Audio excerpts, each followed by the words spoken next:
안녕하세요. 오늘은 상관, 상생, 상급, 상합에 대해서 알아보겠습니다. 상급 먼저 할 텐데요. 그 유명한 상관경관하고 상관폐인이 여기에 있고요. 상생으로는 상관생자하고 겁재가 상관을 생하는 게 있고요. 상합에는 편인하고 상관합이 있고요. 상관합살이 있는데요. 상관합살은 다른 말로 상관 가살이라고 얘기를 하고요. 이 간은 멍에 가고요. 또 다른 상관가살이 있는데요. 이 간은 힘써서 살을 극복하고 이기다라는 뜻으로요. 정화상관이 경금살을 제하거나요.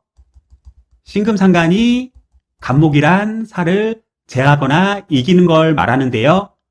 이 부분은 인터넷 검색하셔갖고요. 따로 공부해 보시기 바라고요. 저는 이 두 가지만 설명드리겠습니다. 식신하고 상관 잠깐 비교해 볼 텐데요. 식신은 고유한 나의 능력을 발휘하는 거고요. 상관은 일간하고 음양이 다르니까요. 응용을 한다든지 가공을 한다든지 변형을 해서 나의 능력을 내어놓는다. 당연히 임기응변도 뛰어나고요. 하지만 식신은 미리미리 준비, 대비, 연구, 개발하지 않으면은 임기응변으로 능력을 내어 놓지 못한다. 식신은 식신생재로 고유한 자기 능력을 시장에 내어놓으면 되고요. 상관은 자기 능력을 응용, 가공, 변형해서 내어놓는데요. 아무리 응용력, 가공력, 변형 능력이 뛰어나더라도요. 시장에서 인정해주지 않으면은 그 응용력이 빛을 잃잖아요. 그렇기 때문에 시장이 원하는 일을 해주어야 한다. 남들이 원하는 일을 해주어야 한다. 타인에게 맞춰서 응용, 가공, 변형 능력을 내놓아야 하기 때문에요. 타인이 평가하고 오라고 얘기를 많이 듣는다. 상관은 관에게 상처받았다는 얘기고요. 내가 상처를 받았으니까 관에게 상처를 주다. 이런 의미도 돼요. 그렇기 때문에 노약자, 하층민, 환자, 범법자, 아랫사람이 될 수 있고요. 임나상이나 임겁상이 되면은 우리가 전문 프리랜서라고 얘기를 하는데요. 상관이라는 특수한 능력을 갖고 별정직으로 일하는 아랫사람, 점원이 가장 많다. 상관은 경쟁자를 예의주시하고 있어요. 그렇기 때문에 경쟁자가 움직이면 상관도 움직이고 발동을 한다. 거기에 비해서 식신은 일이 있을 때 움직인다. 일이 없으면 게을러진다. 상관학생이 있었는데요. 이 학생은 평소에는 되게 게을른데 시험이 있거나 또는 경쟁자가 대회에 참여하게 되면요. 그때서부터는 경쟁자를 이기기 위해 밤을 새면서 공부를 한다. 상관은 스피드, 모든 것을 빨리빨리 이루려 하고요. 과한 확장, 올인, 몰빵하려는 성향이 있는데요. 이 성향은 경쟁자보다 많이 갖겠다는 승부 욕심에서 나온다. 이런 과한 속도, 과한 확장, 올인, 몰빵 성향 때문에 나중에 문제가 생기고 이것 때문에 책임질 일이 발생한다. 사채를 끌어쓰고 빚 독촉에 시달릴 수도 있어요. 3관의 상극, 상생, 상합에 대해 알아보겠습니다. 상관은 정관이 있어야지 할 일이 있는 거고요. 활용도도 있는 거고요. 정관이 없으면은 할 일이 없기 때문에 불평, 불만자이다. 상관에 정인, 편인이 있어야지 정관에 할 일에 대한 방법론을 알고 있는 거예요. 편인, 정인은 지식력, 알미되고요. 노하우라고 얘기를 하죠. 어떻게 하는 방법을 알고 있는 거잖아요. 상관, 정관을 상관, 정관이라고 하고요. 상관, 정인, 평인을 상관, 패인이라고 한다. 상관, 병관은 상관이 정관을 지켜보는 거예요. 정관이 일을 잘하고 있나 없나를 살펴보고 있다. 만약에 일을 잘못하던가 그릇되던가 실력이 없으면요, 상관이 정관한테 지금 현실에 맞지 않는 실력을 갖고 있으니까 업그레이드 해라.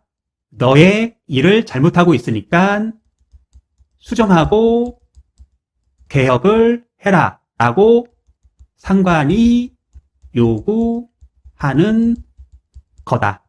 상관 입장에서는 개혁인데요. 정관 입장에서는 반항이고 항명이고 싸가지가 없어 보인다. 그런 의미에서 상관은 정인을 통해서요, 정관의 규칙, 제도, 규율에 맞게 방법론을 제시해야 한다. 이것을 자격 조건을 갖추었다고 하고요. 정관한테 허가라든지 등록, 권위를 인정받았다고 한다. 상관패인이 되면은 정관이라는 공식 업체가 주는 라이선스라든지 자격증 또는 국가 자격증을 획득하고서요, 상관이라는 관에서 상처받은 사람들을 교화하고 교정하고 개정하고 고치고 교육하는 업무를 한다. 상관격이 상관패인을 하게 되면요, 관에게 소외된 사람을 교화하고 교정하고 갱생을 하는 거니까요. 군인, 경찰, 교도관이 될 수 있고요. 정인격이 이렇게 상관패인 하면요, 정인격에는 교육이라든지 지도의 목적이 많이 들어가 있으니까요. 선생님, 언론사 기자, 변호사가 될 수 있다. 정관은 기득권자잖아요. 정부, 산하기관, 허가기관, 독점업체가 될 수 있고요. 사법부도 될 수 있는데요. 법관, 판사, 검찰도 될 수 있겠죠. 요즘에는 상관격이 상관패인으로 자격 조건만 갖추어서요, 학교에 들어가서 선생을 하는 경우도 많거든요. 이렇게 크게 분류할 수 있다. 이 정도로 보시면 될 것 같아요. 상관이 정인으로 상관폐인 낼 수도 있고요. 편인으로도 폐인할 수 있어요. 정인이 정관의 허가를 받아서 공식업체, 자격증, 자격 조건을 갖춘다고 하면요. 편인은 편관의 허가를 받아갖고요. 민간, 업체, 자격증, 자격, 조건을 갖출 수 있다. 정관이 내 안쪽이고요. 편관이 외부를 말하잖아요. 같은 경찰관이라도요. 정관은 행정직 관련해서 자격 조건을 갖추고요. 편관은 현장이라든지 파출소 관련해서 자격 조건을 갖춘다. 편관, 정관이